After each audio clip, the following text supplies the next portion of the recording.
Woman that takes home her meal from a restaurant watches in awe as it comes alive.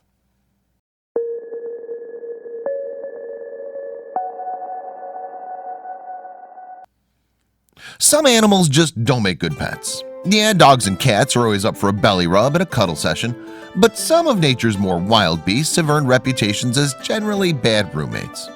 But does that mean these animals can never fit in at home? Oftentimes, the animals we don't want inside of our houses wind up on plates instead.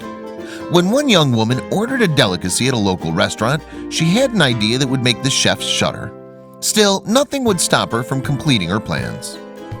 Erica Lim, a 39-year-old creative professional from Kuala Lumpur, Malaysia, was visiting the nearby city of Puchong when she decided to have dinner at a Vietnamese restaurant. When she saw the menu, she suddenly got an idea. Among the many dining options, the restaurant served a delicacy called balut. The controversial snack consists of a developed bird embryo that's close to hatching, boiled in its shell, and then eaten. What was interesting about this restaurant was that they sold their balut pre-cooked. So, feeling bad for the unborn bird, Erica ordered the dish, but not so she could eat it. Instead, out of sheer curiosity, she built a makeshift incubator from a styrofoam box, set up some heat lamps, and placed the egg inside. Now she waited to see what would happen. Hours turned into days, and days turned into weeks, but Erica kept a close eye on the egg. Maybe she was foolish. Maybe it was long dead after being taken from its nest. But then she saw a sign of hope. More than 2 weeks after Erica's visit to the restaurant in Puchong, the egg began to move. The shell started cracking, and out hatched a beautiful feathered creature. That was the day Erica became a duckling mom. But now what? Over the moon, she named her new pale Daisy Duck. But she soon gave her a cute little nickname, Babette. Little did she know, Babette would become her best friend. Since ducklings tend to imprint on whoever they see when they hatch, Babette thought Erica was her true mother and was in love with her instantly.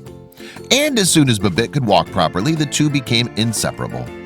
Unsurprisingly, the duck loved to play with water.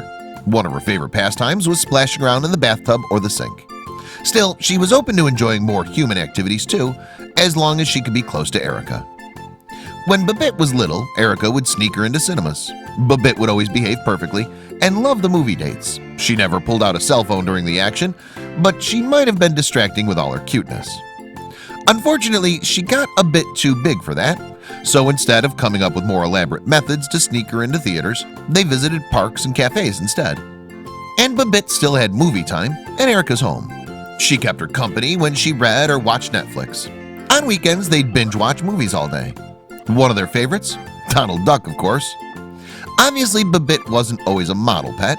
When the house suddenly became too quiet, Erica often found her destroying something in secret. Still, the good totally outweighed the bad in her opinion. Besides being a loving pet, Babette came back with another perk. She laid an egg every 25 hours. This meant Erica had an unlimited supply of duck eggs she could eat or share with her family. Of course, these eggs are unfertilized, so no balut situations occur. Ducks make wonderful companions, Erica said. My Babette is charming and attentive. I hope more people realize how much fun it is to have a duck as a pet. If Lim hadn't given that little balut egg a chance, she would have never found her best friend that she had. People often overlook unusual animals when it comes to raising pets, but dogs and cats are not the only lovable creatures around.